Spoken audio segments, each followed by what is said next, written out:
Boleh sama mana? Macam mana ni?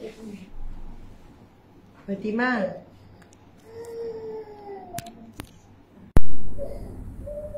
Fatimah.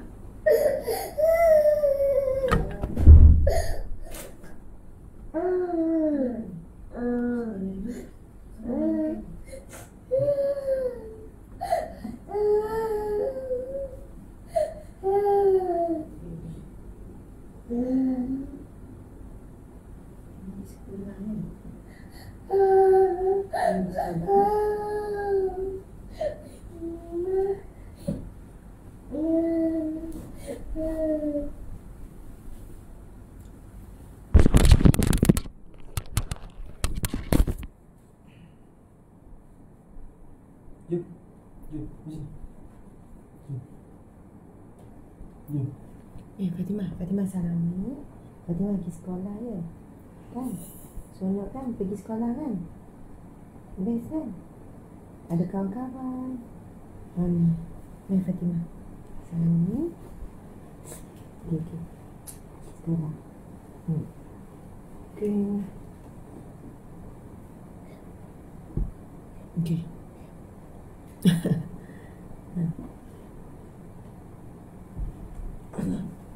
Okay, jom. Fatimah ni baru nak belajar pergi sekolah. Jadi dia baru tadika 2 tahun lebih dia kan. 3 tahun lah. Tahun ni masuk 3 tahun. Okay. Saya sikat lagi rambut dia. Okay. Allahu Akbar. Subhanallah. Subhanallah walhamdulillah wa la ilaha illallah wallahu akbar. A'udzubillahi minasyaitonir rajim. Bismillahirrahmanirrahim. Assalamualaikum warahmatullahi wabarakatuh. Alhamdulillahi rabbil alamin. Wassalatu wassalamu ala asyrafil anbiya'i wal mursalin wa ala alihi wa sahbihi ajma'in.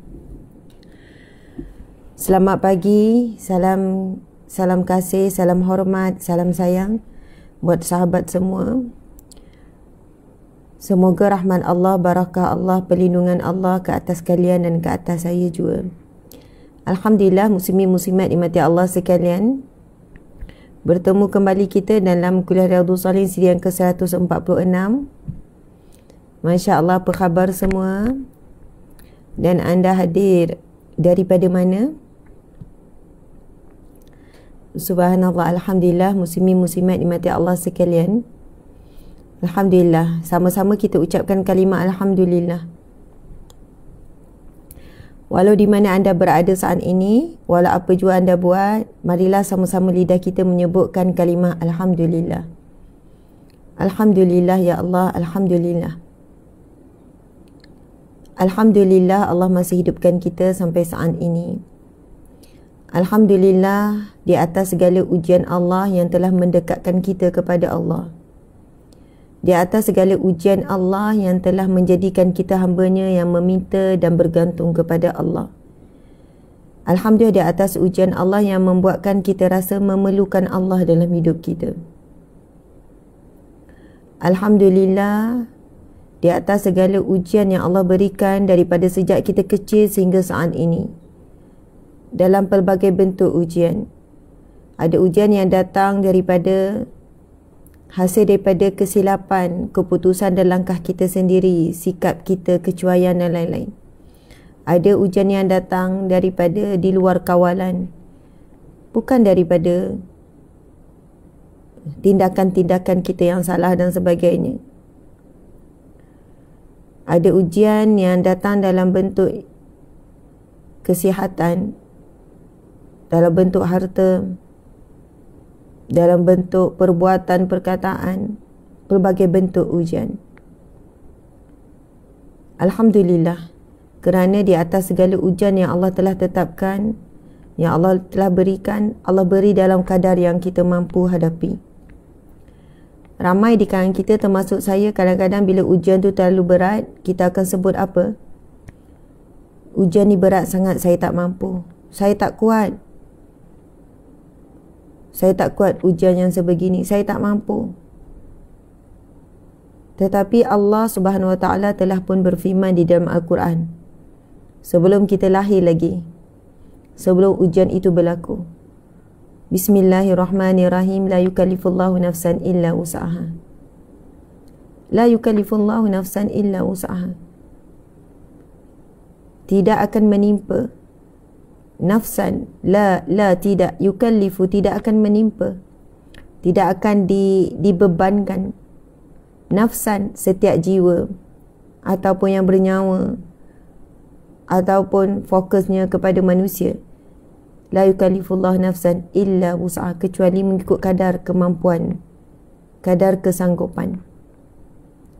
Jadi muslimin muslimat dimati Allah sekalian, dalam kita mengucapkan alhamdulillah, bersyukur di atas segala nikmat, bersyukur juga di atas segala ujian. Kerana di sebalik ujian ada rahmat. Apabila kita sabar, apabila kita redha, apabila kita meminta kepada yang pemberi ujian, iaitu Allah. Rahmatnya begitu luas. Rahmatnya begitu luas. Allahu Akbar. Dan barakah daripada sabar dan redha terhadap segala ujian yang Allah berikan. Rahmat itu tidak terjangkau dengan akal fikiran kita. Rahmat itu adalah laluan utama untuk kita mendapat belas ihsan Allah, untuk mendapatkan syurga Allah. Allahu Akbar, Allahu Akbar. Muslimin muslimat, pada saat ini kita masih lagi Islam, itu satu rahmat yang besar. Kerana pada setiap hari begitu ramai umat Islam yang murtad. Pada setiap hari kita masih lagi sujud, solat, itu rahmat yang besar. Sebab saban hari makin ramai umat Islam yang Islam hanya pada nama, tetapi cara hidup langsung tidak ada ciri-ciri Islam. Langsung tidak ada. Hidup tidak langsung mengikuti acuan Islam, zahir dan juga batin. Jika pada saat ini apapun ujian yang kita hadapi, tetapi kita masih lagi menyebut kalimah la ilaha illallah, itu satu rahmat. Kita masih kenal Allah, kita masih lagi berkumpul di majlis ilmu seumpama saat ini satu rahmat yang begitu besar. Sebab ramai manusia saat ini berkumpul atas jalan maksiat, masih sibuk melayani video-video yang tidak bermanfaat, masih lagi lalai mengisi masa-masanya sejam, 2 jam, 3 jam, kan, menyaksikan live demi live yang sia-sia, yang tidak beri manfaat untuk kehidupan di dunia, apa lagi kehidupan akhirat. Kehidupan dunia pun tak ada manfaat pun dia tengok. Allahu Akbar, Allahu Akbar, Allahu Akbar. Jadi satu rahmat yang besar, muslimin muslimat, satu nikmat yang begitu besar. Sebab itu bila Allah berfirman, wa in ta'uddu ni'matallahi la tuhsuha, apabila kamu menghitung nikmat Allah, wa in ta'uddu ni'matallah, sekiranya kamu menghitung nikmat Allah, kamu tidak akan mampu menghitungnya. Tidak akan mampu. Muslimin muslimat, dengan satu nikmat yang Allah berikan kepada kita, nikmat Islam, itu dah tiket besar untuk kita masuk syurga. Kemudian Allah beri kita nikmat mengucap kalimah syahadah, nikmat boleh baca Quran, nikmat boleh hadir majlis ilmu. Subhanallah, itu satu laluan yang besar ke syurga Allah. Apa lagi nikmat yang lebih besar jika Allah lorongkan kita berada di majlis ilmu? Sebagaimana sabda Nabi SAW, man salaka tariqan yaltamisu fihi ilman sahalallahu lahu tariqan ila jannah. Barang siapa yang Allah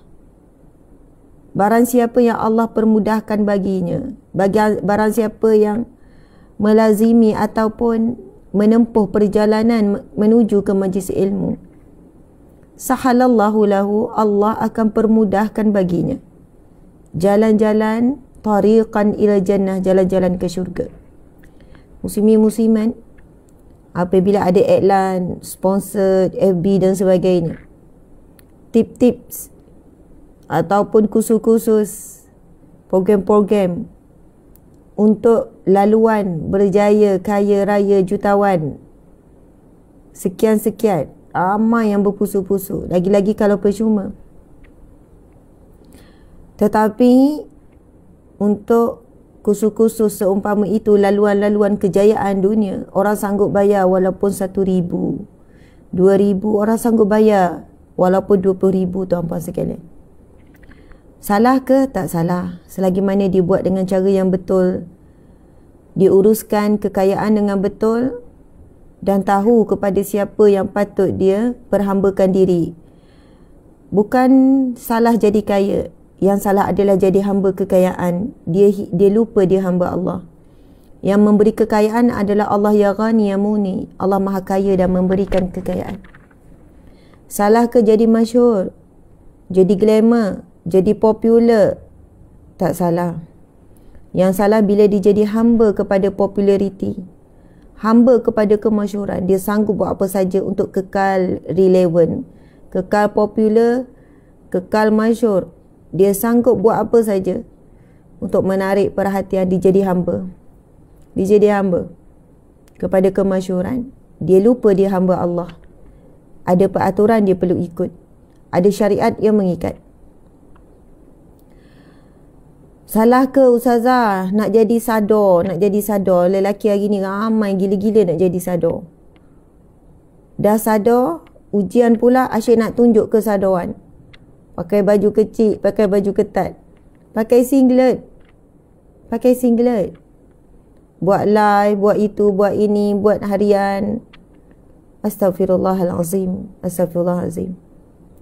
Tuan-puan sekalian, saya tengok bila kadang-kadang tu iklan tu dia lalu tau, dia lalu bukan sengaja tengok sponsor lah apa kan. Astaghfirullahalazim.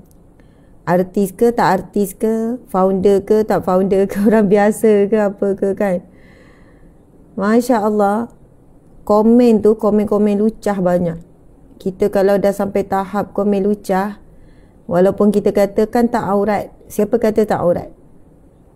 Orang lelaki juga berdosa bila dia bertampilan menarik perhatian dan menaikkan syahwat. Komen-komen lucah. Komen lucah walaupun lelaki, yang kita paling takut tengok komen lucah daripada lelaki. Video-video tu jadi bahan untuk page-page gelap dan sebagainya. Astaghfirullahalazim. Astaghfirullahalazim, muslimin muslimat. Tak salah jaga kesihatan, bina badan dan sebagainya. Menguatkan diri untuk melakukan amal soleh. Kuat badan untuk buat amal soleh, untuk buat amal ibadah. Bukan jadi hamba kepada bina badan, kepada senaman. Ramai yang jadi hamba kepada senaman, bukan jadi hamba Allah. Dia obses dengan hiking. Hiking bagus, kesihatan. Tengok keindahan ciptaan Allah, itu memang bagus sangat. Tapi bila jadi hamba hiking, beza dengan hamba Allah, dia hiking dalam keadaan dedah aurat. Pakai ketat, pakai singkat, pakai sendat, ikhtilat. Ikhtilat ni maksud dia apa? Bercampur gaul lelaki perempuan. Astaghfirullahalazim, astaghfirullahalazim, muslimin muslimat. Kita tak boleh nafikan ya bentuk badan kita terbentuk dan dilihat. Jangan sedapkan hati. Hati tak boleh menipu. Kalau badan kita nampak terbentuk, kita sebenarnya perasan, kita sebenarnya sedar. Kita tak perlu pun nak tanya-tanya orang, nampak tak bentuk badan? Nampak tak punggung saya? Nampak tak lengan saya? Nampak tak dada? Nampak tak? Sebenarnya hati kita boleh jawab. Sebenarnya hati kita boleh jawab. Hati kita tak boleh menipu. Kalau hati kita itu bersih, hati kita itu jernih, hati kita tak boleh tipu. Tetapi suara manusia boleh menipu. Orang keliling boleh je, okey je aku nampak, okey, okey ni, okey. Jaga hati ataupun dia sendiri tidak menjaga. hati-hatilah muslimin muslimat. Dalam kita buat sesuatu, sama ada kita hamba kepada apa yang kita buat ataupun kita kekal dalam keadaan sedar menjadi hamba Allah. Allahu Akbar. Na'udzubillahi min zalik, na'udzubillahi min zalik, astaghfirullahalazim. Saya ni sedang mengisafi diri saya sendiri, muslimin muslimat. Mengisafi diri sendiri. Ada sesuatu yang selalu saya kesalkan pada diri saya sendiri. Sentiasa ada sesuatu yang saya kesalkan setiap hari pada diri sendiri. Yang kadang-kadang saya akan fikir balik, adakah saya telah menjadi hamba kepada apa yang saya suka itu? Ataupun saya kekal menjadi hamba Allah, yang mana bila berjaya melakukannya, saya besarkan kesyukuran dan menjadi hamba Allah yang lebih baik. Ataupun saya membesarkan sesuatu yang saya suka itu. Saya utamakan apa yang saya suka itu. Saya buat sedaya upaya untuk apa yang saya suka.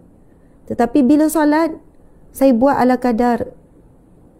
Bila zikir, saya buat sambil-sambilan saja. Tapi dengan perkara yang saya suka, saya meluangkan masa. Tetapi bila zikrullah, hanya sampingan-sampingan, sambilan-sambilan. Saya takut muslimin muslimat. Kenapa? Bila berkaitan dengan hal-hal urusan akhirat ataupun berkaitan dengan amal ibadah rutin harian, dibuat secara sambil-sambilan. Tapi bila hal berkaitan dunia, dibuat dengan fokus dan bersungguh-sungguh. Allahu Akbar, Allahu Akbar. Salahkah nak jadi kurus, nak jadi cantik? Tak salah.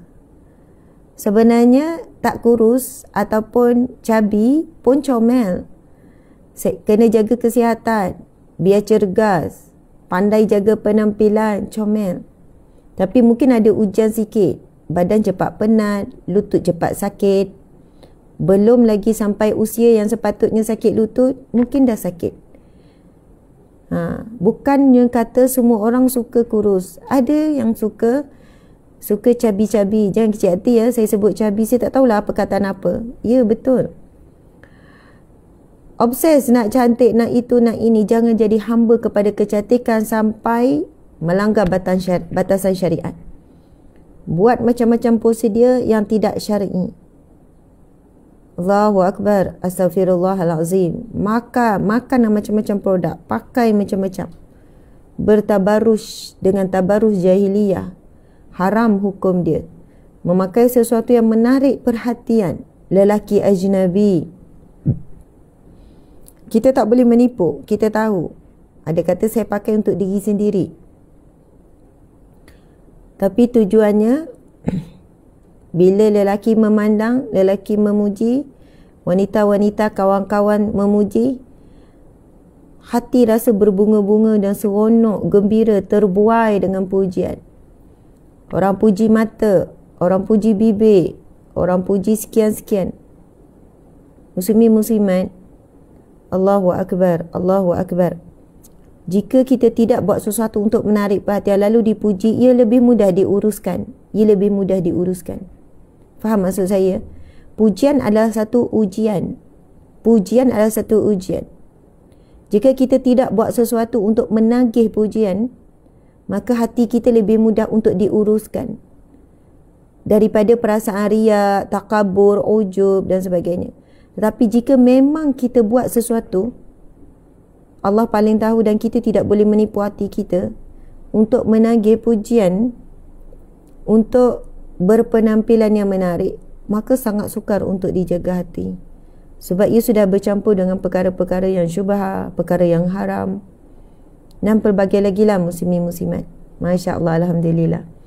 Sebenarnya muqaddimah muslimin muslimat, macam slow je muqaddimah kan. Masya Allah. Ustazah kenapa ni macam slow, macam ngantuk je. Malam tadi dapat tidur 3 jam. Adalah tu kan, macam-macam lah urusannya. Urusan, ujian, macam-macam. Subhanallah, Allahu Akbar, Allahu Akbar, Allahu Akbar. Muslimin muslimat dimati Allah sekalian, yang jadi tak lena tidur malam tadi kan, adalah dalam jam tertentu yang sepatutnya dah tidur. Saya tengok ada satu ceramah Al-Fadil Ustaz Syamsuri kan. Lepas tu orang potong, kemudian orang viral kan. Saya ni kalau dah dengar ceramah, saya tak tengok orang lain. Saya akan nampak diri saya. Ceramah tu memang ditujukan kepada saya. Ceramah apa saja sebenarnya, apa saja. Kan? Ceramah tu, ceramah ni, Allahu Akbar. Terasa sungguh, terasa. Itu yang jadi tak dapat tidur, duk muhasabah, duk menangis. Sampai kejut suami kan. Muslimin.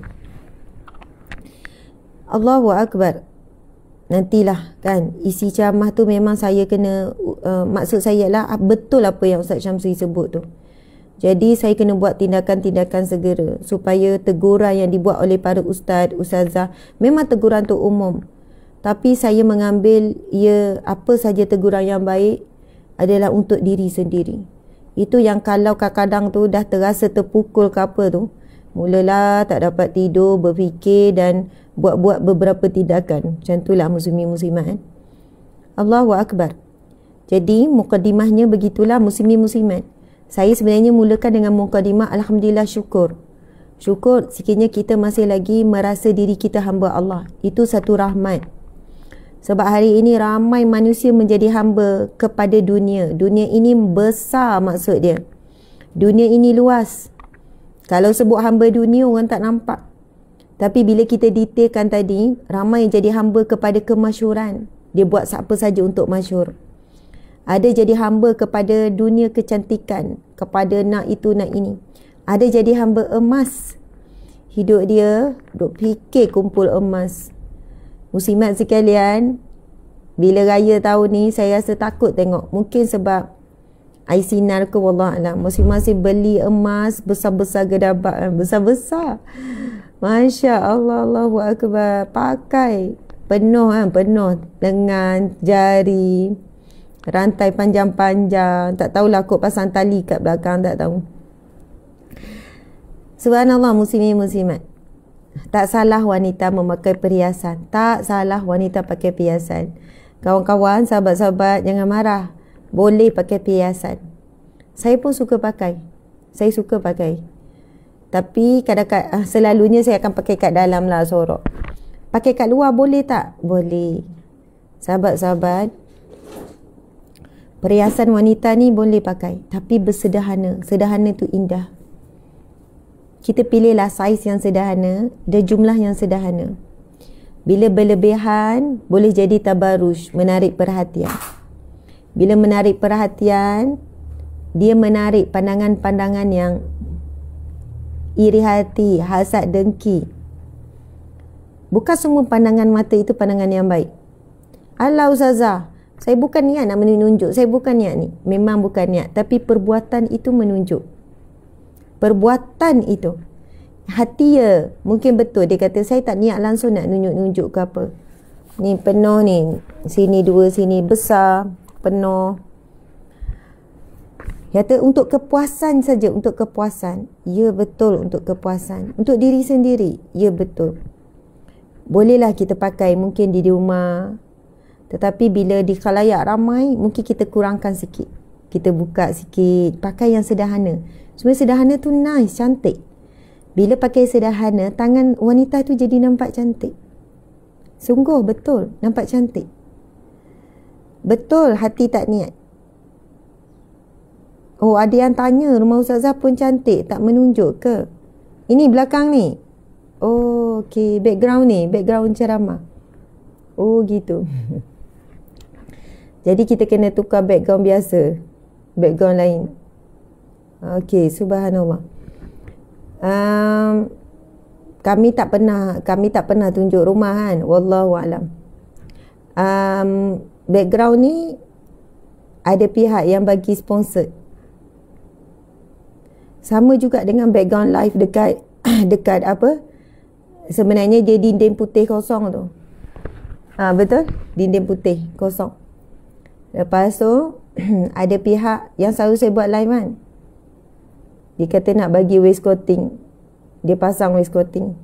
Lepas tu tambah cermin tu pun dia pasang. Lepas tu dia pasang pokok. Pokok tu saya beli. Sebenarnya simple je tu kan. Tapi nampak cantik. Masya Allah.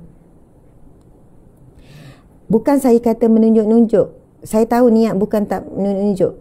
Kita faham ya, perhiasan wanita ni perhiasan wanita ni, wanita dibenarkan, antara perhiasan dibenarkan adalah emas. Tapi cuba baca ya, itu memang ada syariat, itu memang ada perbincangan alim ulama. Perhiasan wanita perlu sederhana. Saya tak kata wanita dia sengaja nak menunjuk, cuma dia menarik perhatian, itu saja. Kita pakai tudung menarik perhatian pun, ni pakailah tudung macam mana, tak ada masalah. Tapi bersederhana, jangan sampai menarik perhatian. Baju kan, kasut, apa sahaja yang kita berpenampilan, bukan saya kata menunjuk-nunjuk, oh pakai gitu nak menunjuk-nunjuk. Sebab tu saya kata hati kita tak tahu, mungkin hati masing-masing sebab kepuasan. Tetapi bila kita ada perbuatan kita telah menarik perhatian, itulah yang kita rasa macam kenalah bersederhana. Tuan-puan, kita perasan kan? Kita perasan raya tahun ni, raya tahun lepas ya, mungkin sebab beria dapat air sinar dan sebagainya, emas tu memang bagus.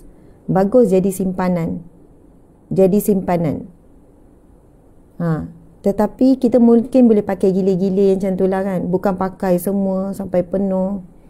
Masya Allah, Allahu Akbar. Ada yang memandang tu orang susah kan, orang miskin.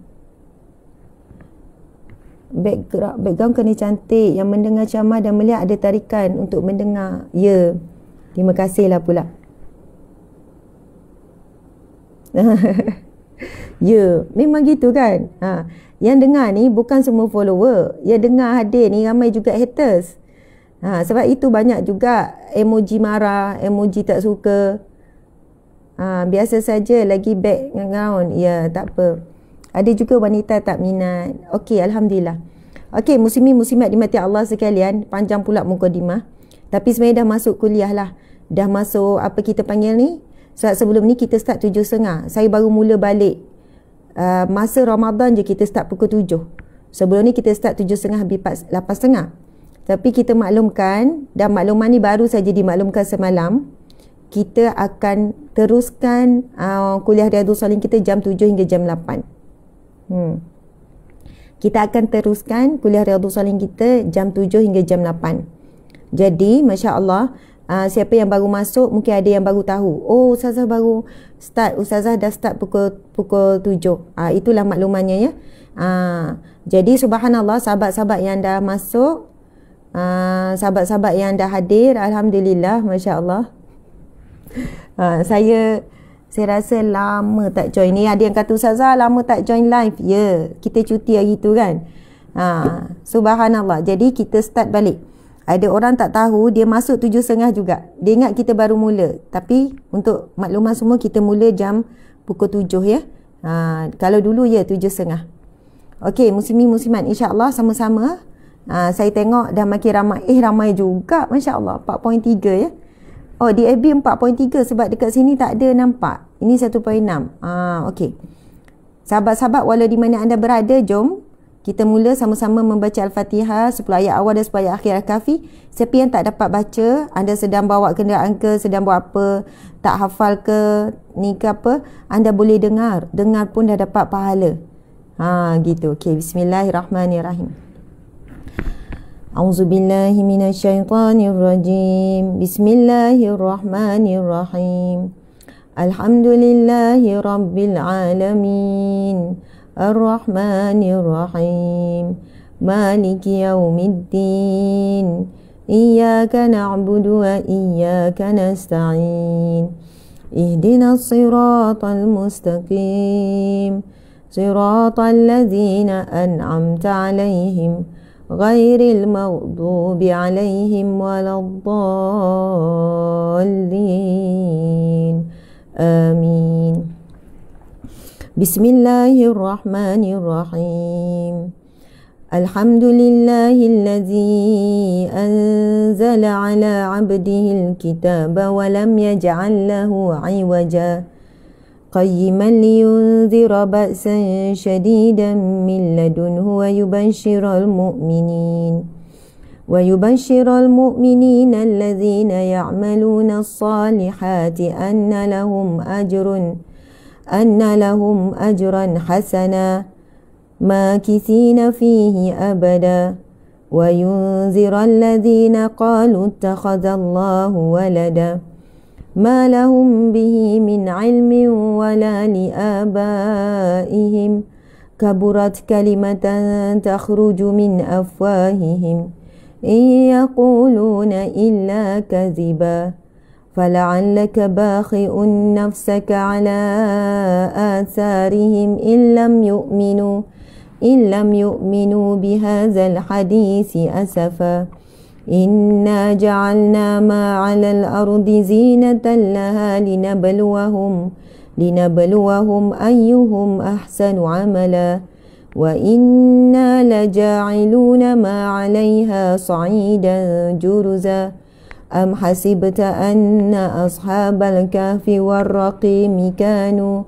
كانوا من آياتنا عجبا إذ أوى الفتية إلى الكهف فقالوا ربنا آتنا من لدنك رحمة وهيئ لنا من أمرنا رشدا. Muslimin muslimat, sahabat-sahabat, ikut ya, ini doa Ashabul Kahfi. Siapa yang baru hadir, baru kenal, baru join kuliah Riyadhus Salihin, baru kali pertama hadir live, dan lagi sahabat-sahabat di TikTok, Masya Allah, sebab ramai sahabat-sahabat baru di TikTok. Muslimin muslimat dimati Allah sekalian, selalu dah saya berkongsi, kita selalu kena mulakan harian ataupun urusan kita dengan doa Ashabul Kahfi ni. Sebab itu sampai disebut dalam hadis Nabi, barang siapa yang beramal dengan 10 ayat awal, menghafal, beramal, kan, membaca 10 ayat awal surah Al-Kahfi ini, maka ia akan dilindungi, akan diselamatkan daripada fitnah Dajjal. Kita bukan bayangkan Dajjal yang Dajjal yang disebut dalam hadis Nabi tu, yang bermata satu. Tetapi kita kemungkinan tak sempat jumpa Dajjal tu, mati dulu. Mungkin dengan umur kita, dengan tanda-tanda kiamat kita nampak, mungkin kita tidak sempat. Tetapi dajjal-dajjal kecil, iaitu fitnah-fitnah, begitu banyak pada hari ini, muslimin muslimat. Maka Masya Allah, kita teruskan membaca dan beramal supaya kita dilindungi pada segala bentuk fitnah-fitnah ini. Jadi tuan-puan muslimin muslimat dimati Allah sekalian, doa ini ada doa Ashabul Kahfi ketika dia menyelamatkan, mereka 7 pemuda ini menyelamatkan diri daripada fitnah yang besar ketika itu. Ramai yang keluar daripada agama Allah kerana takut ancaman, kekejaman oleh pemerintah ketika itu, oleh raja yang dikatakan bernama Dicyanus, kan, memerintahkan para tentera membunuh dan sebagainya. Dan mereka menyelamatkan diri mereka bukan kerana takutkan mati, tetapi demi menjaga akidah. Sebab itu bila kita baca ayat-ayat Ashabul Kahfi ketika mereka menyelamatkan diri mereka, mengatakan berkaitan dengan jika mereka mati, bagaimana dengan agama Allah ini. Sebab dengan kadar kemampuan yang ada pada saat itu, dengan kadar pengetahuan, bukan macam sekarang kan, ada FB dan sebagainya, ada media sosial, kita boleh tahu dunia apa di jauh, di negara, dunia mana ada di negara-negara jauh pun kita tahu apa yang berlaku. Tapi pada saat itu, pada pengetahuan mereka, hanya mereka saja kelompok yang tinggal di situ dan tak tahu, mereka tidak tahu manusia yang hidup di kawasan-kawasan yang lain. Yang mereka tahu di negara mereka, di negeri mereka, hanya mereka saja yang tinggal, yang masih lagi menyembah Allah. Jadi mereka menyelamatkan diri kerana mereka ingin terus menyebarkan agama Allah. Lalu apa doa mereka? Kan, ini ancaman yang paling bahaya, itu ancaman akidah. Muslimin muslimat, hari ini kita tak sedar, kita nampak fitnah, ujian ataupun ancaman yang lain, tapi sebenarnya semuanya akan menjurus kepada akidah kita. Ancaman yang datang dalam bentuk gangguan kepada akidah kita, muslimin muslimat, ancaman akidah. Jadi itu telah berlaku sebelum Nabi Muhammad SAW diutuskan. Kisah Ashabul Kahfi adalah kisah yang dirakam di dalam Al-Quran. Kisah ini berlaku berapa ribu tahun sebelum Rasulullah SAW diutuskan menjadi Nabi.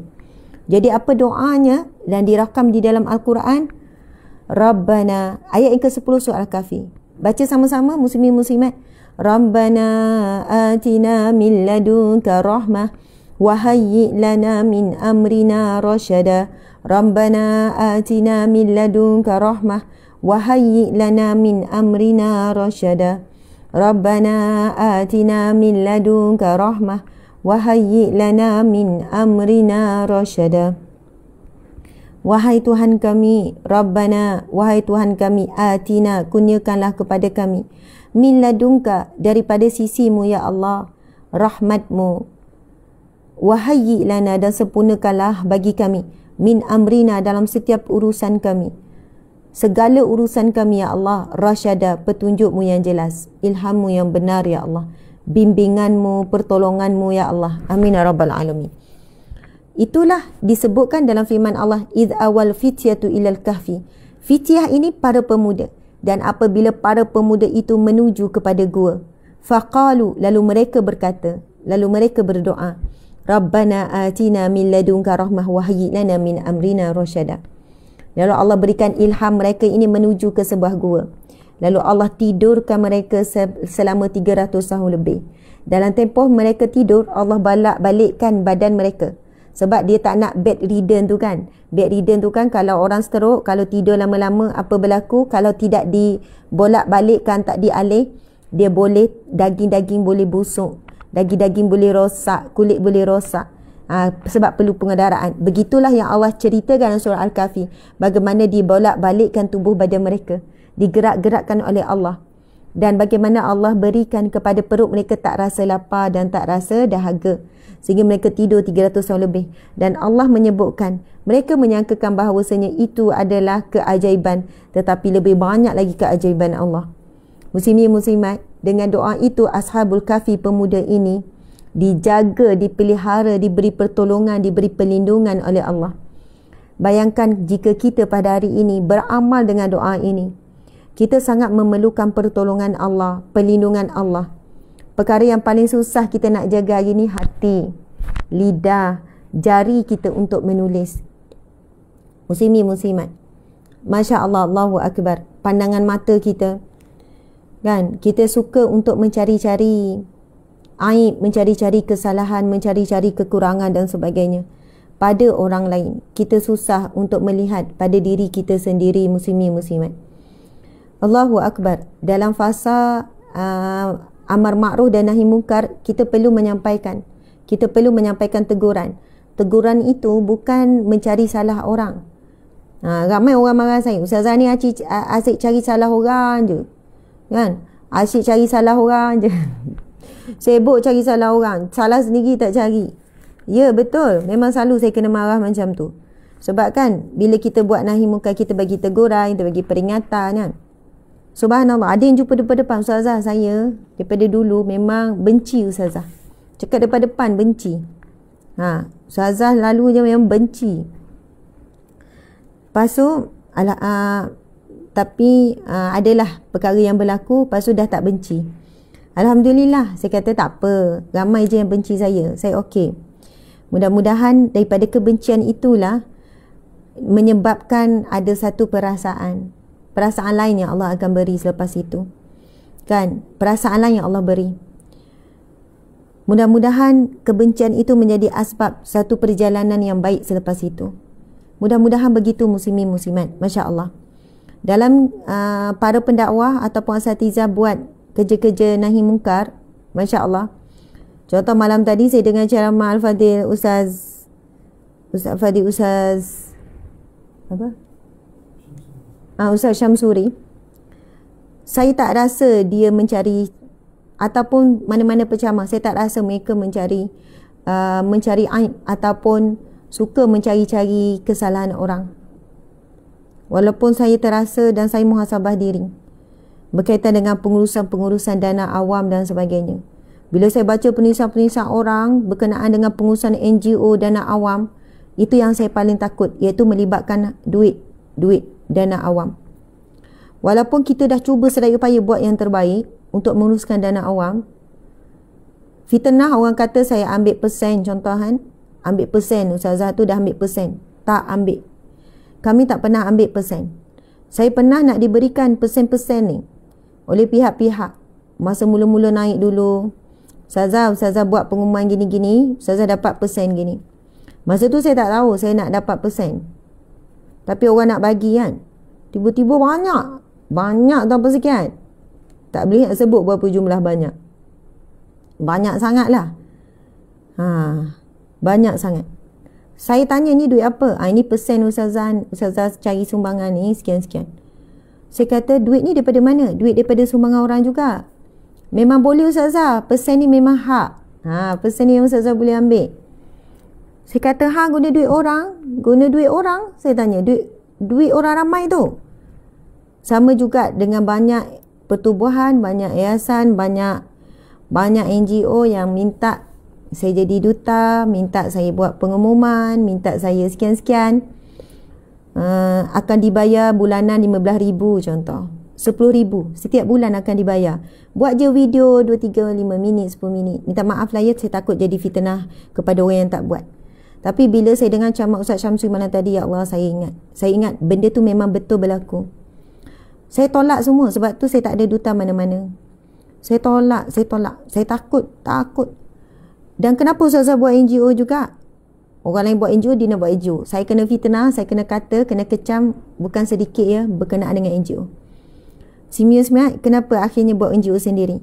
Sebab orang minta tolong terlalu banyak. Dan orang bagi duit pun banyak. Kita tak buat pengumuman pun orang bagi duit. Orang bagi. Ustazah ini, apa-apalah Ustazah guna untuk infak apa-apa sekian-sekian. Akhirnya bila orang minta akaun personal, peringkat awal dulu saya bagi akaun personal. Tak boleh ni duit orang ramai. Akhirnya buka NGO sebab kita nak semua itu telus dan semua itu ada catatan, semua ada rekod, semua ada laporan, semua ada dicatat. Muslimin-muslimat. Sebab itu bagi orang yang nak memperbaiki diri, apa jua teguran yang diberikan, dia tak nampak seperti kita ni dicari salah. Tapi kita muhasabah diri, kita tahu kita ada lagi ruang untuk perbaiki. Ada lagi ruang. Bincang dengan suami nak baiki, nak buat apa tu sampai malam tadi. Sampai pukul berapa. Walaupun kita dah buat sabi baik. Saya tak ambil persen, kita tak ambil upah. Walaupun kalau kita fikir, kalau orang lain nak bayar kita sampai 20,000, 15,000, 10,000 sebulan untuk kita jadi duta, untuk kita jadi ni, kita NGO sendiri kita tak ambil. Subhanallah muslimin muslimat. Sebab apa? Duit orang ramai. Kita nak buat bayar FB ad pun kita tak buat. FB ad pun kan ramai pihak datang, Ustazah buat FB ad, buat kutipan untuk infak apa semua ni. Saya kata tak apalah, kita guna medium yang sedia ada. Sebab ada setengah tu buat FB ad sampai 100,000. Minta maaf lah saya sebut macam ni, nanti ada yang marah ni. Ada yang buat FB ad sampai 100,000 untuk cari dana sekian-sekian. Duit mana 100,000? Daripada sumbangan orang awam juga. Tapi ada yang buat betul-betul ikhlas, buat sungguh-sungguh, bina sungguh-sungguh. Tapi skamer pun ramai, muslimin-muslimat. Duit orang ramai ni paling saya takut. Lebih baik keluarkan duit sendiri, cover takut terguna duit orang ramai. Takut. Subhanallah. Muslimin-muslimat, duit sendiri pun takut kan? Duit sendiri. Kita fikir apa yang kita beli tu nak dihisap kan? Baju-baju yang tak pakai nak dihisap tu. Barang-barang tak dihisap. Takut. Duit sendiri. Duit orang ramai, lagi takut. Lagi takut. Tak lena tidur. Saya kalau datang je fikir pasal duit orang ramai, ia jadi macam, nak kata apa ya, menggeletar, jadi macam ketakutan. Menangis tuan-puan sekalian kalau fikir pasal pengurusan duit orang ramai. Sebab itu tim memang digerakkan, ditegaskan betul-betul. Jadi muslimin-muslimat, begitulah ya hakikat kehidupan kita. Kalau kita menerima, kan, kadang-kadang kalaupun kita tak boleh terima teguran, kita dengar teguran dan kita tak boleh terima, paling terbaik adalah diam. Kalau tak ada diam pun, kita bercakap dengan orang sebelah kiri kanan je, orang dekat. Elakkan daripada, kalau kita tak puas hati apa-apa, nak marah apa-apa, elakkan menulis. Menulis di media sosial, elakkan menulis. Subhanallah, Allahu Akbar. Tulisan itu akan kekal. Tulisan akan dibaca oleh ramai orang. Tulisan akan kekal dan dibaca oleh ramai orang. Kita nak cari balik tulisan kita masa tengah nazak. Kita nak cari balik, nak scroll balik. Kalau di FB kita mungkin kita boleh delete. Tapi yang kita komen-komen di tempat-tempat yang lain, di page-page, semua gosip-gosip kita nak komen, semua isu-isu wider kita nak komen, kan? Lepas tu kita komen pula dengan emosi. Kita nak cari balik ke? Subhanallah, orang dah baca, orang dah terkesan, orang dah follow, orang pula setuju. padahal yang kita tulis tak betul. Kan tuan-puan sekalian, tak sempat Tay Nazak nak cari balik, tak sempat. Kalau FB kita sendiri, kita boleh pesanlah kot pada orang terdekat. Nanti tolong ya delete FB aku banyak mengarut tu, banyak share benda-benda mengarut. Aku banyak komen-komen mengata orang tu dekat FB. Mungkin sempat lah. Tapi yang kita tulis di mengata-kata ni, tolonglah kita cuba jaga sedaya upaya. Muslimin muslimat. Allahu Akbar. Okey. Subhanallah, seperti biasa kita akan baca 10 ayat yang terakhir surah Al-Kahfi. Sebenarnya tadi kita kongsi terus doa Ashabul Kahfi ayat yang ke-10. Doa amalkan. Wahai ilana min amrina rasyada. Subhanallah, Allah akan sempurnakan urusan kita.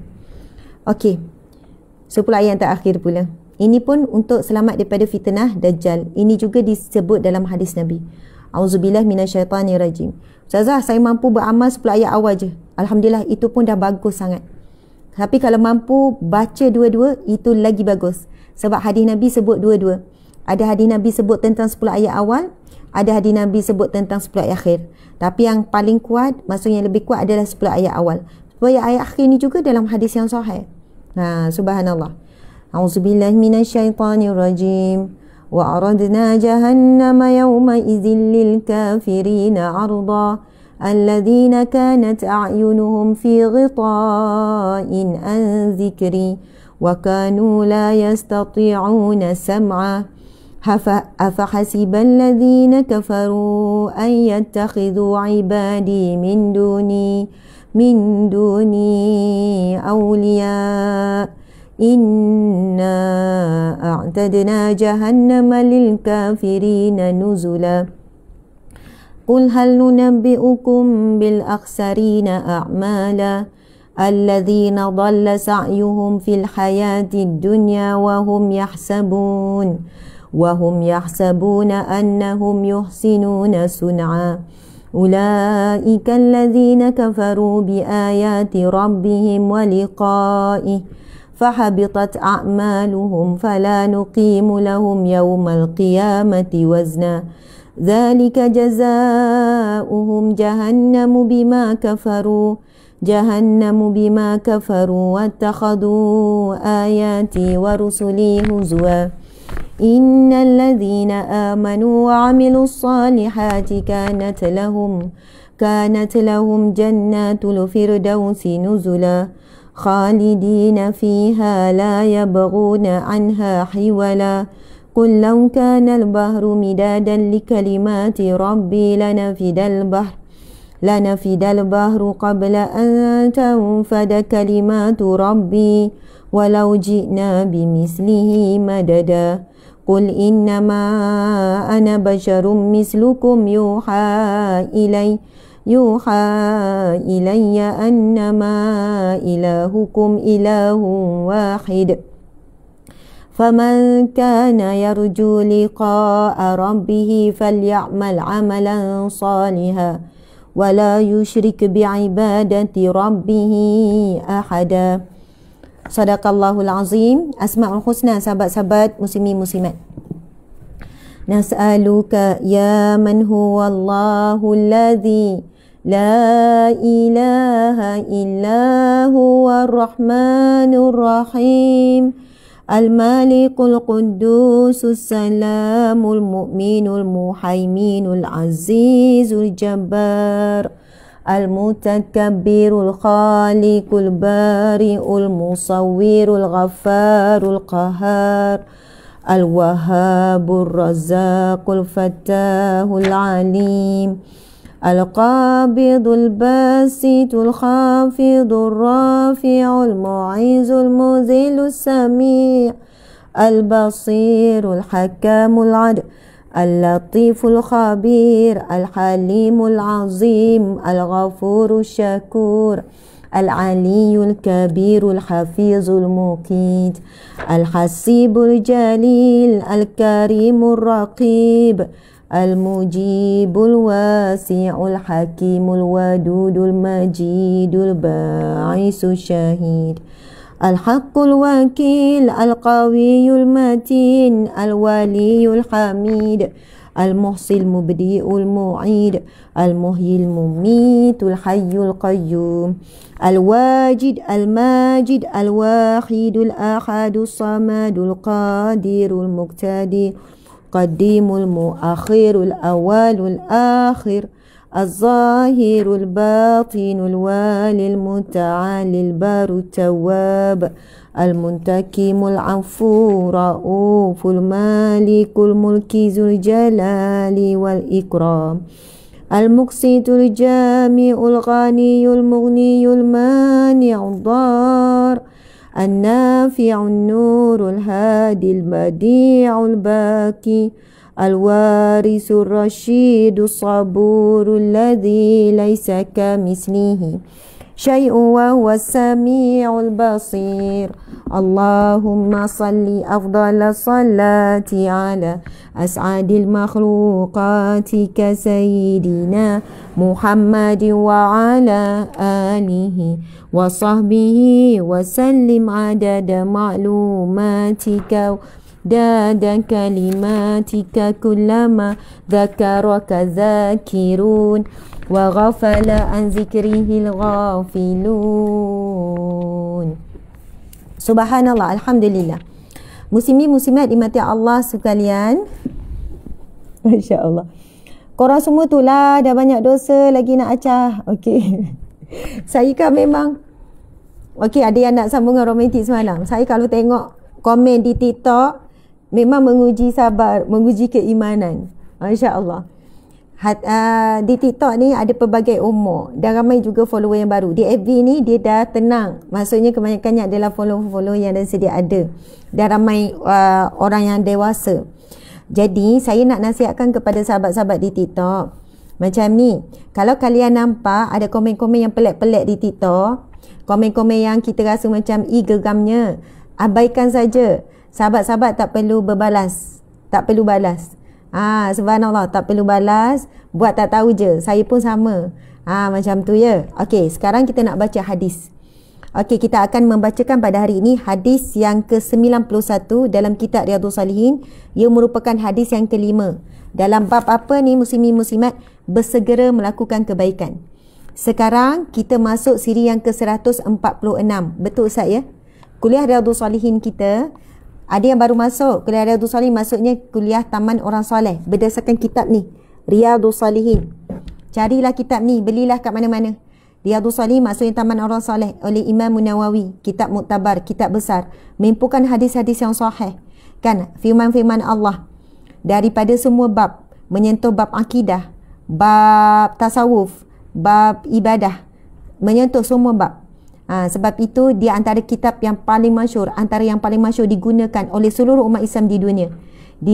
Diubah, diadaptasi ataupun di alih bahasa kepada beratus-ratus bahasa di seluruh dunia. Jadi muslimin muslimat, hari ini kuliah Riyadhus Salihin kita yang siri kan 146. Jadi siapa yang baru hadir, anda boleh tengok rakaman penuh di YouTube rasmi Ustazah Asma Harun ataupun di page rasmi Ustazah Asma Harun FB page. Situ ada rakaman penuh daripada siri pertama sampai ke siri hari ini 146.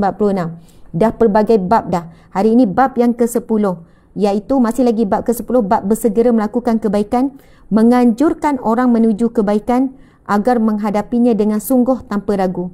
Bila buat baik, buat sungguh-sungguh. Muslimin muslimat, tadi kan ada orang kata, Ustazah background tu cantik.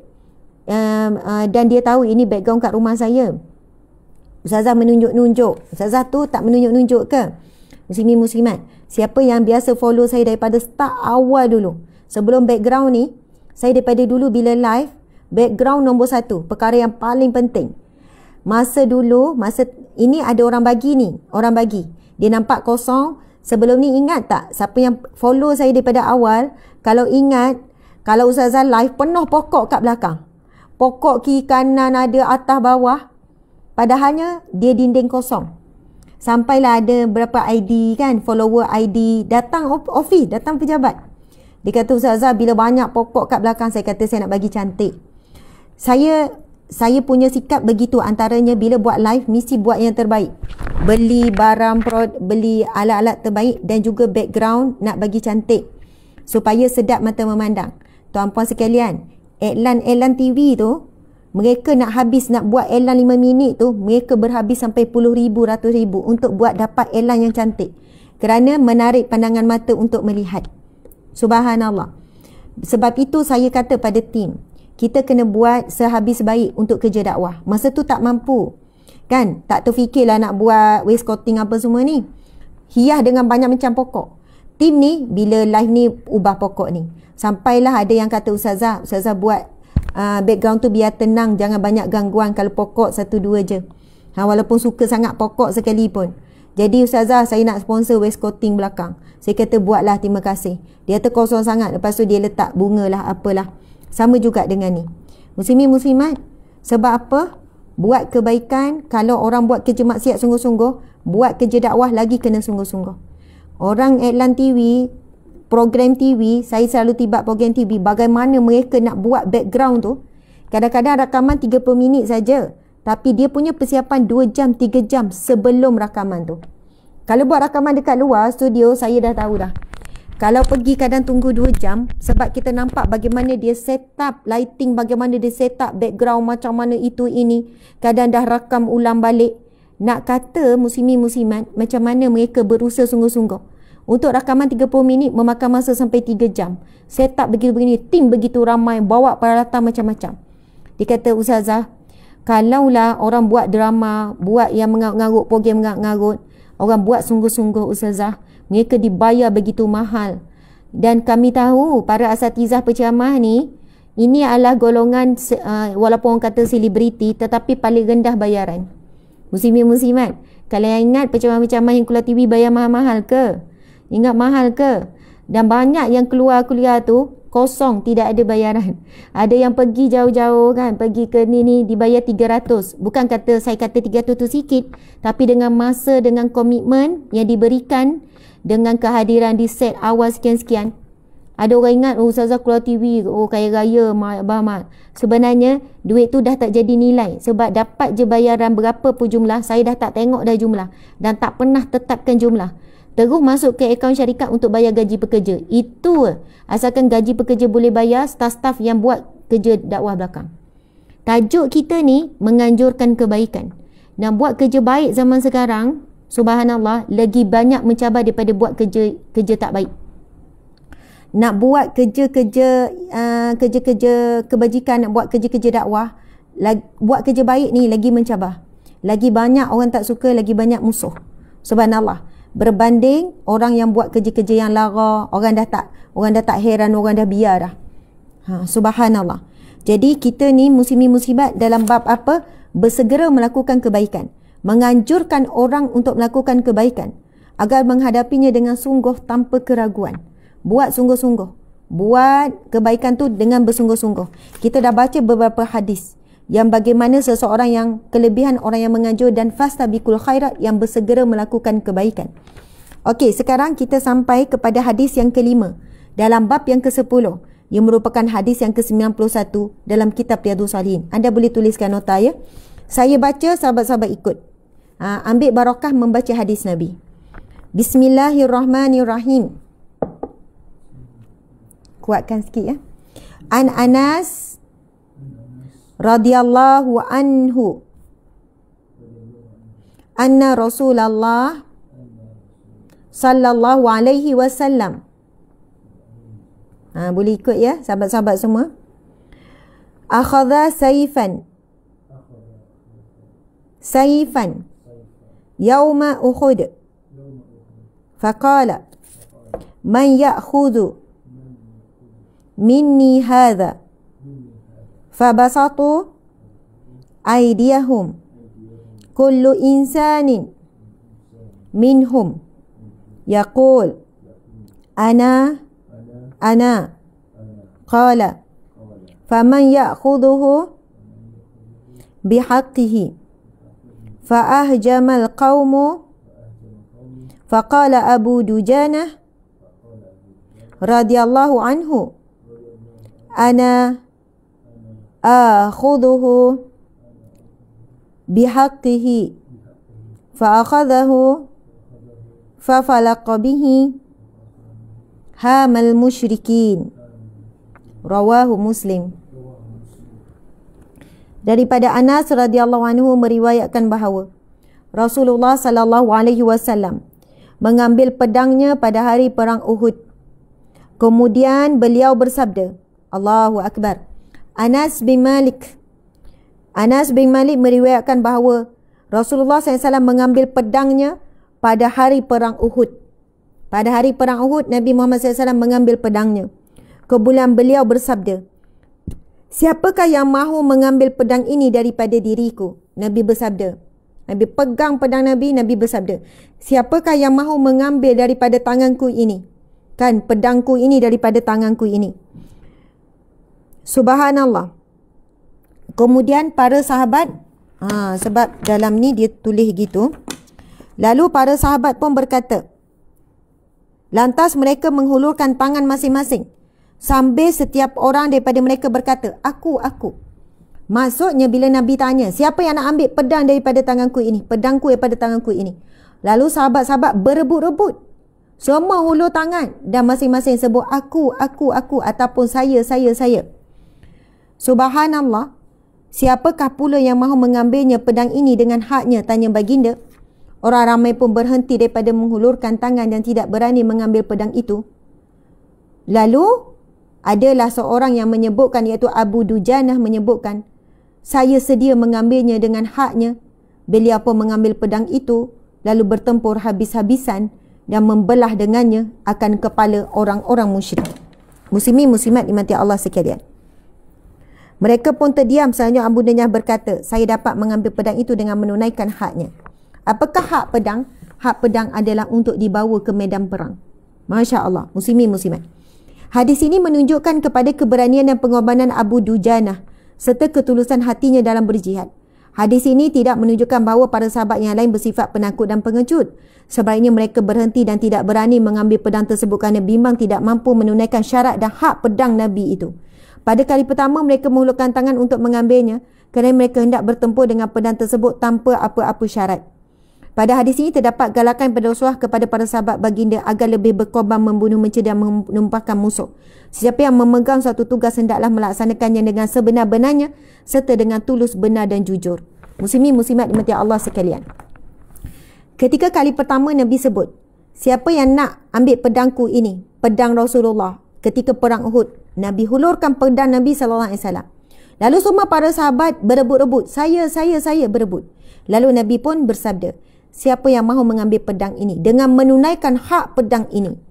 Apakah maksud menunaikan hak pedang? Maksudnya kena gunakan pedang ini sebaiknya untuk menumpaskan sebanyak mungkin musuh. Dan tentu orang yang berani sahaja yang sanggup mengonterkan. Maksudnya Nabi kata, mula Nabi bagi umum, lepas tu Nabi mengetatkan lagi, Nabi mengkhususkan. Siapa yang nak ambil pedang ini kena menunaikan hak pedang ini. Pedang ini perlu menumpaskan seramai mana musuh, walaupun musuh itu datang daripada kalangan keluarga sendiri dan kalangan sahabat sendiri. Ia bukan mudah, muslimin muslimat. Tetapi Abu Dujanah akhirnya mengangkat tangan dan berkata, kan saya akan mengambil dan akan menunaikan hak. Subhanallah. Apa tajuk kita? Bersegera untuk melakukan kebaikan. Dan apakah pengajaran daripada hadis ini? Apabila kita mengambil sesuatu amanah, kita perlu buat dengan bersungguh-sungguh, buat dengan sedaya upaya, buat dengan sehabis baik. Muslimin muslimat dimati Allah sekalian.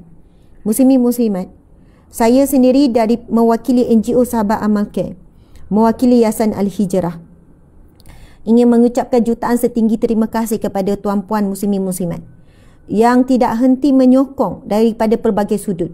Sama ada keuangan, sumbangan, infak, wakaf kalian yang kalian berikan sepanjang bulan Ramadan hari itu, dan juga dalam bentuk doa, sokongan dan macam-macam bentuk lah. Kalau tak ada sokongan, doa. Kalau tak ada semua, kalau boleh janganlah dengan cacian makian, dengan fitnah jangan. Kalau tak ada apa-apa, jangan beri apa-apa. Masya Allah. Tapi kalau kita tak ada duit pun kita boleh dalam bentuk sokongan, doa dan sebagainya. Alhamdulillah sepanjang Ramadan kita dapat beri makan kepada asnaf fakir miskin 5,000 sekurang-kurangnya, lebih kurang dalam 4,000 ke 5,000 sehari asnaf fakir miskin. Yang paling banyak Kaudi Malaysia di Sabah dan Sarawak. Contoh di kawasan Semporna sendiri ada ramai sangat asnaf fakir miskin. Bahkan yang terlibat dengan apa tu, dengan yang berlaku bulan Ramadan, ada kebakaran yang melibatkan beratus buah rumah. Mereka hilang terus rumah. Mereka duduk mengempat-gempat, duduk tepi, macam-macam lah duduk mengempat. Subhanallah, kita tanggung sepenuhnya berbuka puasa. Dan sebagian mereka simpan sikit untuk sahur. Kita tanggung untuk berbuka puasa, simpan sikit untuk sahur. Masya Allah. Muslimin muslimat. Bayangkan 5,000 sehari kali RM10, 50,000. Sebab itu saya bulan Ramadan hari tu punya, kita takut dengan sumbangan duit orang ramai. Setiap hari ni saya ni, maksudnya tekankan kepada staf, pastikan betul-betul penerima kita 5,000. Carilah mana-mana. Lepas tu semua ada wakil. Sampai ke Yaman, sampai ke Afghanistan, sampai ke Indonesia, sampai ke tempat-tempat negara umat Islam yang miskin. Kita bekerjasama dengan NGO yang kita yakini telus, yang memang duit itu sampai kepada untuk makanan buka puasa. Dan ada satu kisah sedih, dan banyak sebenarnya kisah sedih. Salah satu kisah sedih, wakil kita di Afghanistan ke, ni camp di Syria yang mana bila kita hantar nasi, Ustaz, Syria ke mana? Di kem-kem pelarian kan? Bila wakil kita pergi hantar, bulan Ramadan baru ni, kita pergi hantar nasi untuk buka puasa, beberapa buah keluarga sebut apa? Besok tak perlu hantar nasi. Kami perlukan gandum sahaja. Sebab kalau kamu bagi nasi hari ini, kami kena habiskan hari ini juga. Kami tak ada peti ais. Duduk kem pelarian mana ada elektrik apa semua. Kami tak ada tempat simpanan, walaupun kami nak simpan sangat nasi ni. Subhanallah, bagilah gandum. Sebab gandum boleh bertahan. Kan 1 kilo bertahan berhari-hari. Mereka makan hari-hari gandum. Nak katanya, bukan mereka tak bersyukur dapat nasi, muslimin muslimat. Bukan tak bersyukur dapat nasi, syukur.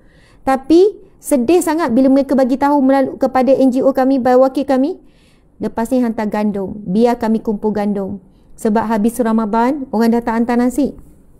Tapi gandum yang kalian bagi setiap petang tu, ganti kepada nasi tu, insya-Allah kami boleh bertahan dalam 2 bulan, 3 bulan. Ramadan ramai orang menyumbang dan ingat kepada asnaf fakir miskin. Tetapi habis Ramadan, masing-masing dah mula melupakan dan meminggirkan asnaf fakir miskin. Muslimin muslimat dimati Allah sekalian, kita buat sungguh-sungguh cari asnaf fakir miskin. Bukan pergi tabur-tabur, pergi mengarut-ngarut, pergi buka puasa kepada orang-orang yang senang-senang pun. Subhanallah, itu yang sebab itu muslimin muslimat, apabila kita menerima amanah dan kepercayaan orang ramai, buat sungguh-sungguh ikhtiar. Tim ni kerja sampai malam, hujung minggu kerja, nak memastikan apa yang kita cakap kita buat. Duit orang ramai, niat untuk infak berbuka puasa, saya kata kena habiskan untuk buka puasa.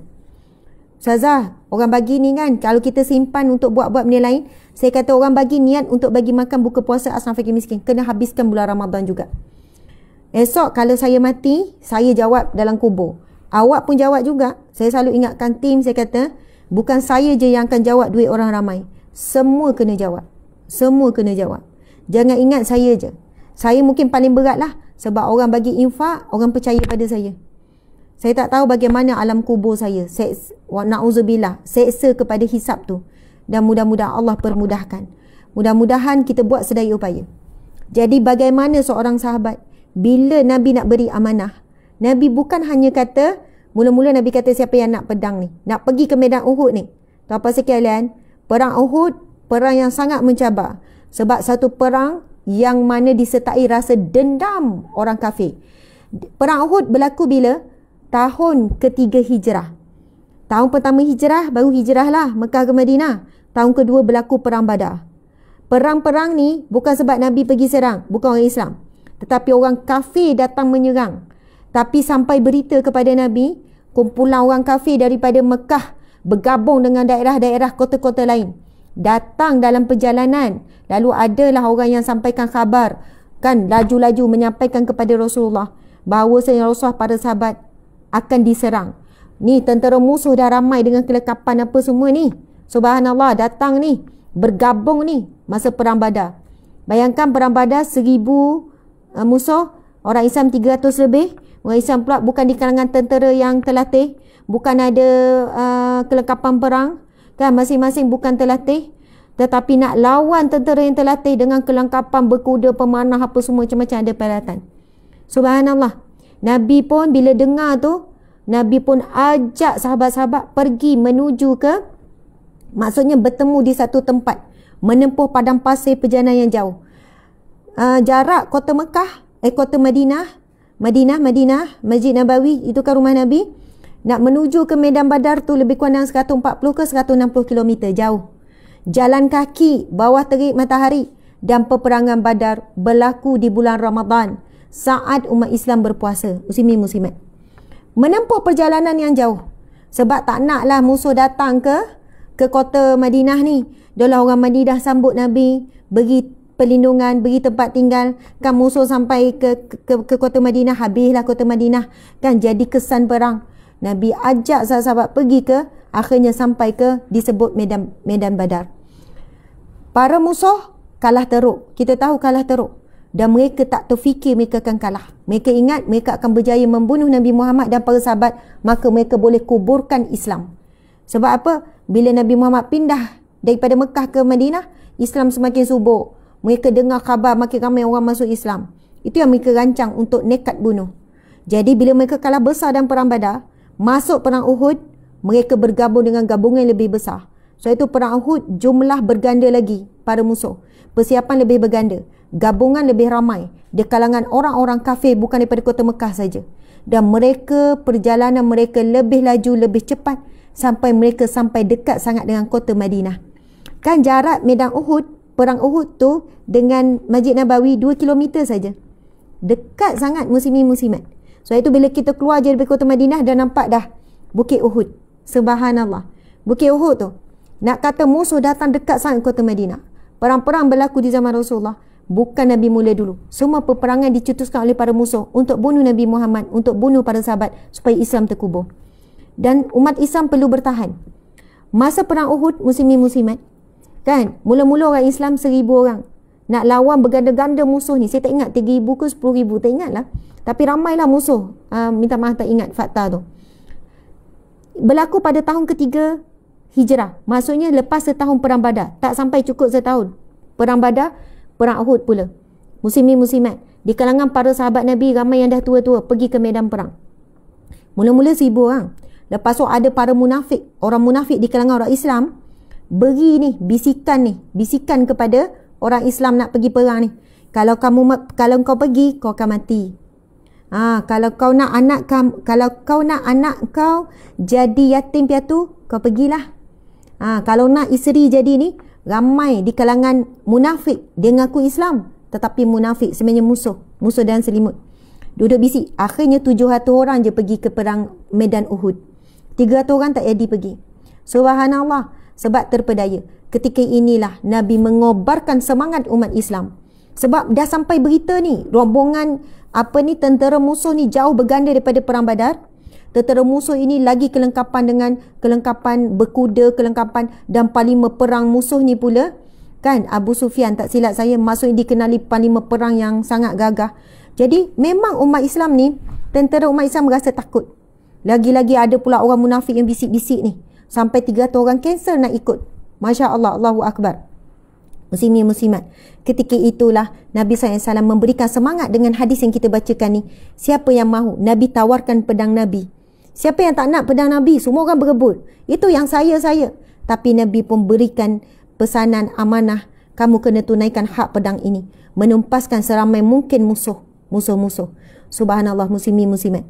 Dan ketika inilah Nabi menyebutkan dan para sahabat menyebutkan, bila suara-suara yang memberikan rasa takut ke dalam hati umat Islam, sebab mereka berhadapan dengan musuh yang berganda lagi kekuatan, dengan kalimah hasbunallah wa ni'mal wakil.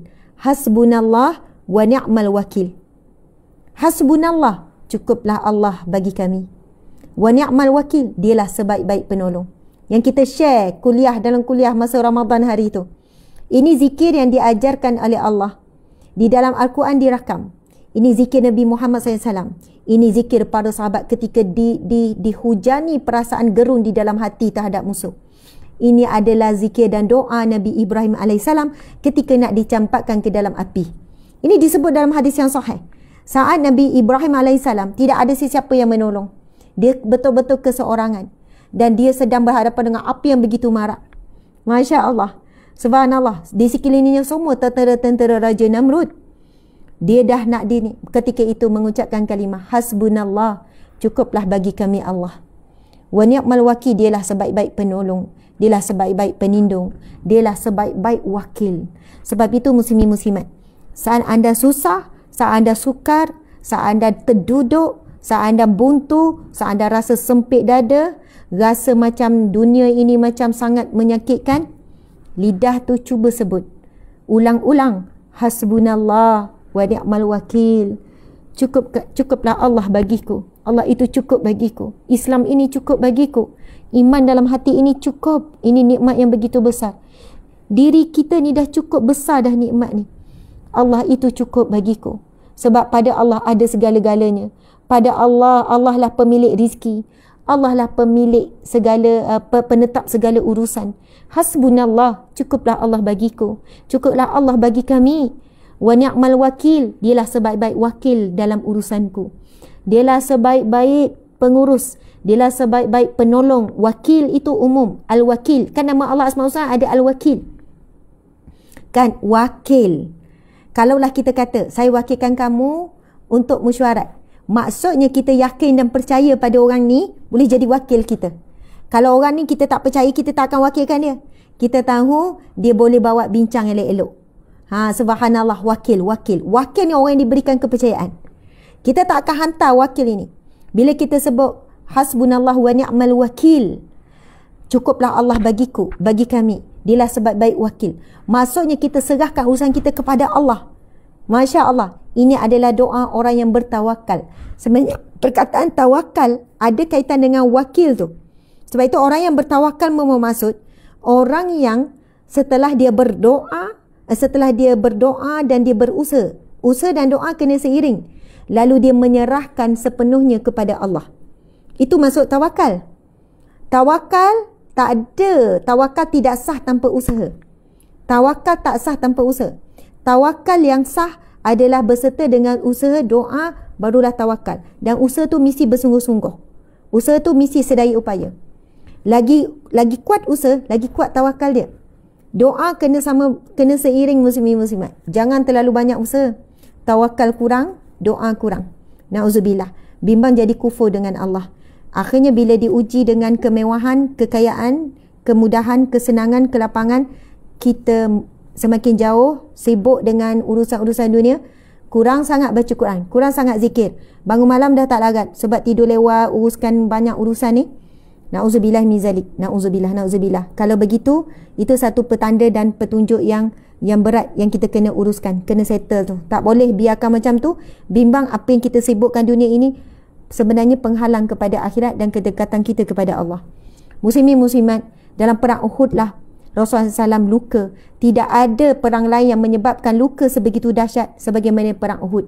Sampai Nabi luka pada lutut, Nabi tercabut gigi. Kan dikatakan mulut Nabi luka. Memang Nabi diserang direct oleh para musuh. Perang Uhud adalah perang yang sangat mencabar. Dan memang disebutkan, Allahu Akbar muslimin muslimat, kita tahu kematian 70 syuhada Uhud yang wafat di dalam perang Uhud di kalangan para sahabat seramai 70 orang, termasuk bapa saudara Nabi yang Nabi sangat sayang, Nabi sangat cinta, iaitu Sayyidina Hamzah bin Abdul Muttalib. Itu bapa saudara Nabi, juga wafat dalam perang Uhud. 70 orang yang wafat. Setelah selesai daripada perang Uhud, masing-masing balik ke rumah kan. Tahu tak orang munafik duk cakap apa? Nak kata orang munafik ni sangat bahaya. Sebab itu orang munafik ni, siapa orang munafik? Mereka yang mengaku Islam tetapi mereka menghancurkan Islam dari dalam. Sekarang ada tak munafik? Ramai. Liberal, sekular, ramai muslimin muslimat yang mana mereka mengaku Islam tapi merosakkan Islam. Contoh Syiah, ngaku Islam. Syiah tu ngaku Islam kan, Muslim, tapi merosakkan Islam. Saya kan pernah duduk, minta maaf ya, kita akan habis kejap lagi. Masa kami duduk kat luar negara dulu, duduk kat Australia dulu, jiran-jiran kan orang bukan Islam. Pergi mak anak kan sekolah dekat Brisbane tu, dekat Queensland tu. Dekat Australia, anak-anak sempat lah sekolah. Saya sempat bersalin kat sana. Ikut suami sambung belajar. Muslimin muslimat. Lepas tu janji kawan-kawan Islam. Masa tu Islamofobia. Oi, kita tak boleh keluar. Orang perempuan tak boleh keluar. Kena baling botol lah, apalah. Kena maki hamun. Tengok Mak Saleh maki hamun kita. Bukan salah mereka. Sebab mereka hanya tengok info-info yang salah daripada orang-orang munafik. Sampailah pernah satu ketika Mak Saleh ni, saya tak ingat lah, mungkin ibu bapa. Saat kita hantar anak, kita akan jumpa ibu bapa kan. Tapi kita kawan. Jadi dia tanya, dia kata, saya terkejut tahu soalan tu. Dia kata, betul ke awak boleh bunuh saya anytime? Betul ke agama awak boleh bunuh saya tanpa sebab? Betul ke awak boleh bunuh saya? Saya terkejut dengan patutlah saya kata macam dia orang ni macam tengok kita, sebab dia orang dapat info tu, muslimin muslimat. Info tu yang dia orang dapat.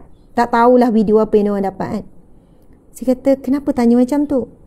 Sebab kamu sama-sama Islam pun kamu boleh bunuh. Apatah lagi saya bukan Islam. Jadi itulah yang saya diberitahu. Kamu orang Islam boleh bunuh sama-sama kamu.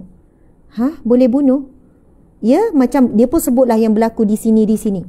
Iaitu orang Syiah bunuh Sunni. Kan? Sembelih Sunni, orang Syiah bunuh gini. Saya pun kata, oh, mereka bukan Islam. They are not Muslim. Mereka bukan Muslim. Mereka bukan Islam. Why? Mereka mengaku Islam. Mereka Islam. Mereka sebut Tuhan yang sama, Allah. Mereka, saya ni bila nak terang, saya kata, yes, memang mereka mengaku Islam, tapi mereka bukan Islam. Mereka bukan Islam macam kami. Kami agama Islam diharam dan dilarang untuk bunuh siapa-siapa pun tanpa hak. Pada kamu, kami tak boleh, dan kami kena jaga dan kami hormat kamu. Saya dengan kamu dalam Islam, bahkan kalau kamu susah, kami kena tolong. Binatang pun kami kena tolong. Kami tak boleh bunuh. Dalam Islam, bunuh binatang pun berdosa tanpa sebab. Kami buat seksa binatang pun berdosa, apatah lagi manusia. Kalau orang bukan Islam macam kamu susah pun kami kena tolong. Nabi kami, Nabi Muhammad, tolong semua orang, bahkan orang bukan Islam. Buat baik dengan semua orang. Tak boleh bunuh, tak boleh. Dia pun kata, okey, saya baru tahu, saya ingatkan kamu sama Islam memang boleh bunuh. Lepas tu kamu bunuh kami pun boleh. Info tu sampai pada mereka. Sebab itu mereka macam benci pada orang Islam, fobia pada Islam. Kan? Mereka tengok kami ni orang Islam macam tengok pembunuh. Ini apa bahaya munafik. Bagaimana munafik di Malaysia ini sangat banyak. Mereka mengaku Islam, bertompengkan Islam, tapi menyebarkan fahaman yang salah. Mereka menimbulkan keraguan terhadap amalan agama kita. Kan? Mula ramai golongan yang mula free hair. Ini sangat ramai. Bila saya jumpa depan, mereka cakap ni, Ustazah, saya pegang kepada pendapat pada zahir firman Allah, sebenarnya tudung ni tak wajib pakai. Kan? Tudung ni adalah di kalangan sebenarnya pakaian adat orang Arab je. Sebenarnya tak wajib tudung, tutup. Aurat ni sebenarnya kena jaga aurat ni je, atas bawah ni. Gitu. Tu yang boleh pakai seksi semua tu. Itu tak aurat. Rupanya fahaman ini menular dan ramai pegang muslimin muslimat. Masya Allah, yang mengasihkan kehidupan dengan agama sukila. Munafik ni begitu ramai. Kalangan pelajar-pelajar universiti apa semua, tuan-puan sekalian. Munafik ramai. Sebab itu, munafik ini kalau dalam neraka duduk bawah, neraka paling bawah. Orang kafir pun tak dahsyat macam munafik. Tuan-puan sekalian, orang kafir nak jatuhkan Islam susah. Orang kafir, bila orang kafir je hina Islam, muslimin muslimat, orang kafir bila hina Islam, kita marah-marah macam tu lah. Lepas tu kita kata, alah dia orang kafir macam mana. Tapi yang paling bahaya bila orang Islam hina Islam. Perasan tak? Sebab bila orang Islam hina Islam, orang Islam itu tak dikecam seteruk orang kafir hina Islam.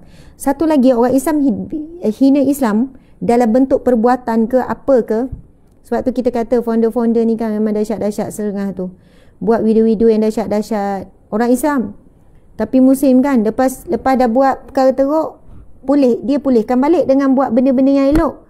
Orang pun lupalah. Macam tu. Kita bila orang bukan Islam buat benda yang teruk kepada kita, kita marah. Tapi sebenarnya yang lebih bahaya daripada dalam ni. Daripada dalam ini lebih bahaya. Jadi muslimin muslimat tahu tak apa yang berlaku pada perang Uhud? apa yang berlaku pada perang Uhud. Orang-orang, ini kan hadis Nabi berkenaan perang Uhud ni. Orang-orang munafik, sebelum umat Islam pergi perang, dia dah bisik. Kalau kau pergi kau mati, kesian anak kau jadi, sianlah anak kau jadi yatim, piatu. Kalau kau pergi, sian mak kau menangisi kematian. Dah lah bisik-bisik pasal mati.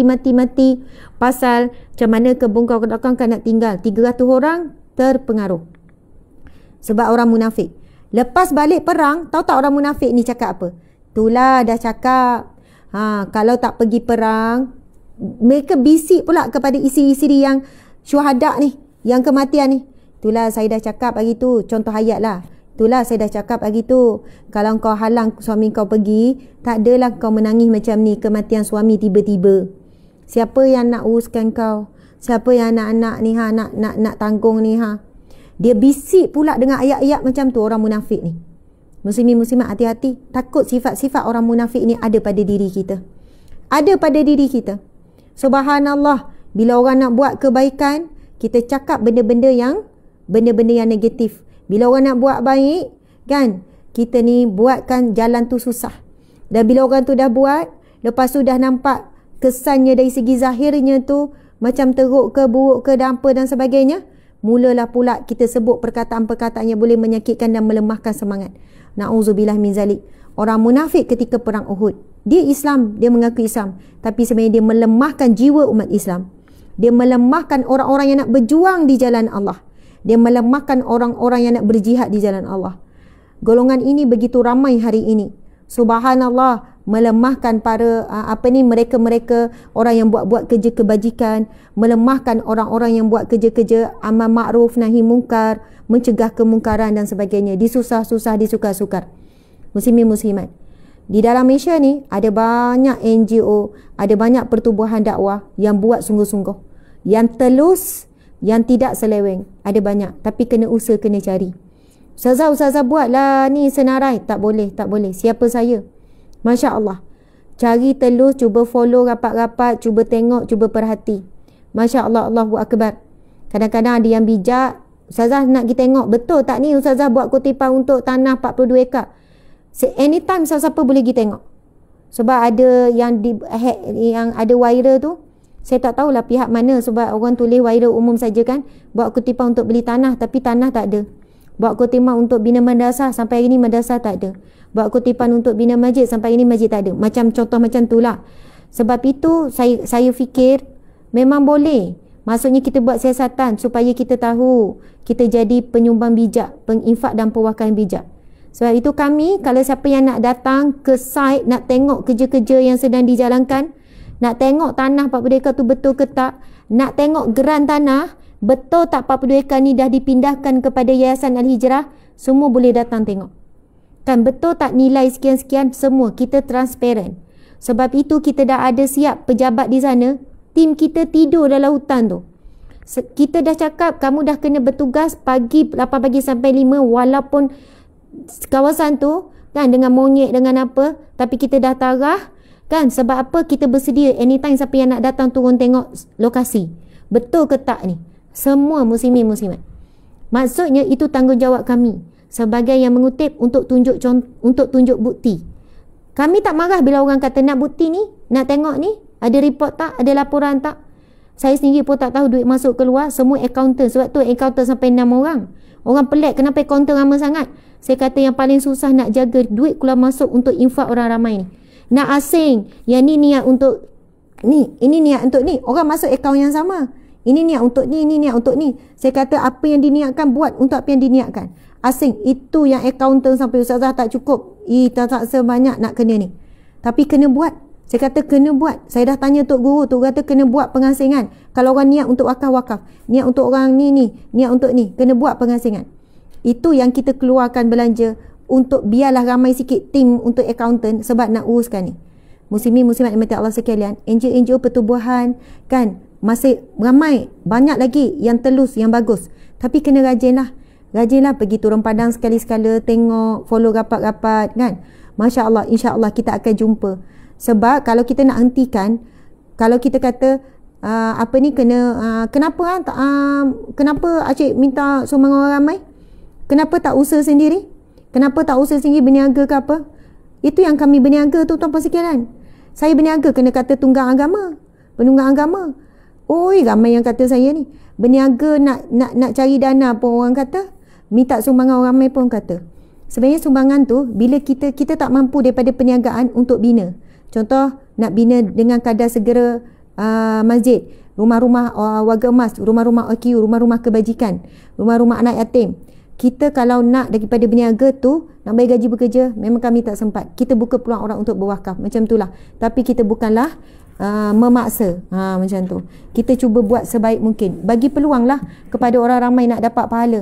Mereka ni ramai yang ada duit tapi tak sempat nak buat pengurusan, nak takbir, nak bina itu, nak bina ni, mereka tak sempat. Jadi mereka akan tanya juga, ustazah ada nak bina. Dulu kita tak buat pun orang duduk tanya, ustazah buatlah ni saya nak menyumbang. Macam itulah kan. Jadi itulah sedikit sebanyak perkongsian pada hari ini. Mohon maaf salah dan silap. Mudah-mudahan kita dapat manfaat, dapat sesuatu muslimin muslimat. InsyaAllah petang ni kalau ada masa tuan-puan boleh, lepas ni ada live ni, petang pun ada live lepas asar, tapi saya live di lokasi kandang ummah.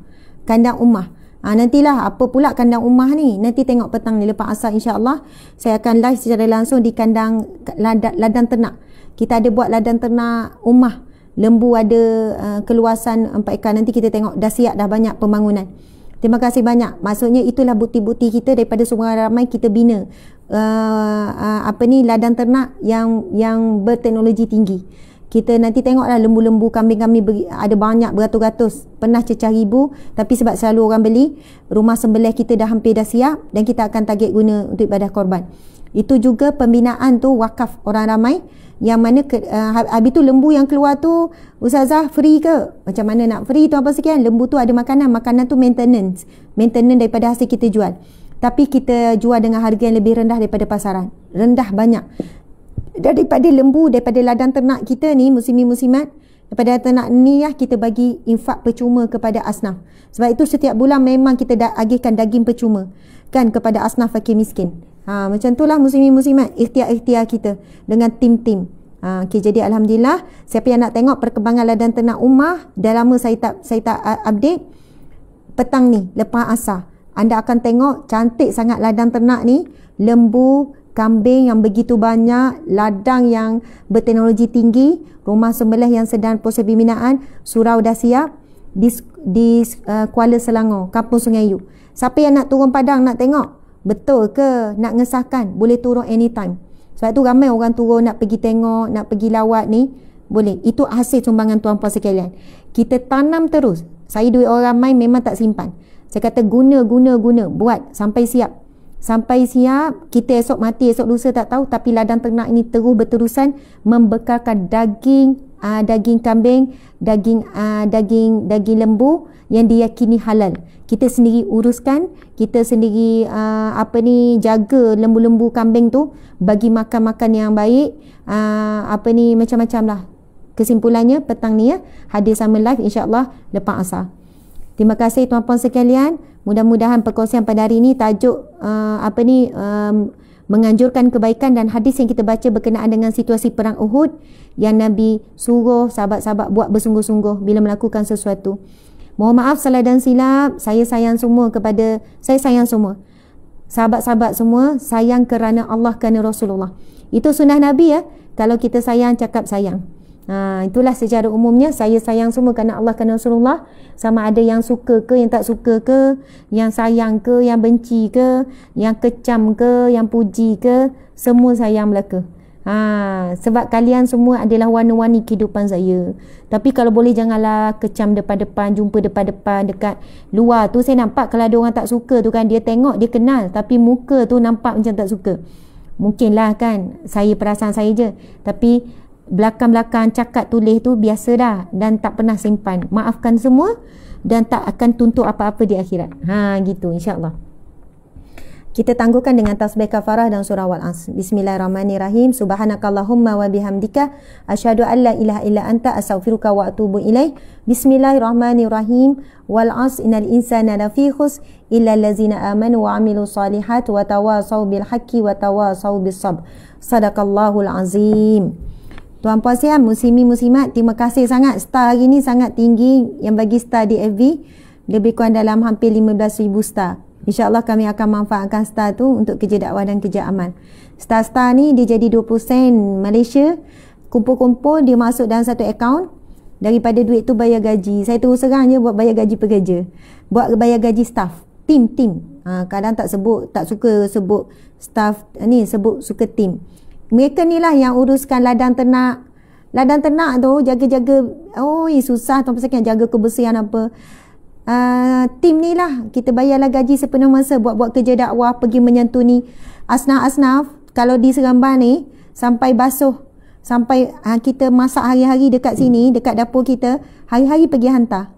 Hari-hari pergi hantar ke rumah OKU, orang tua yang anak-anak tak jaga, sampai tahap tim kita pergi bersihkan rumah yang penuh najis. Ada tu kecil manis, makcik dah tua, anak tak nak jaga, suami pun tak nak jaga. Suami nikah lain, tinggalkan isteri ni, anak-anak semua tak nak jaga. Tapi sebab kecil manis, mata dah buta, tak nampak. Lepas tu bila pergi, tim kita pergi, najis penuh dalam rumah, bersepah apa semua. Dia pun sakit, dia tak larat nak jalan, dah tua sangat. Tim kita jaga, pergi bersih najis, pergi hantar makanan. Kita hubungi anak suruh jaga, tak nak. Hubungi suami jaga, tak nak.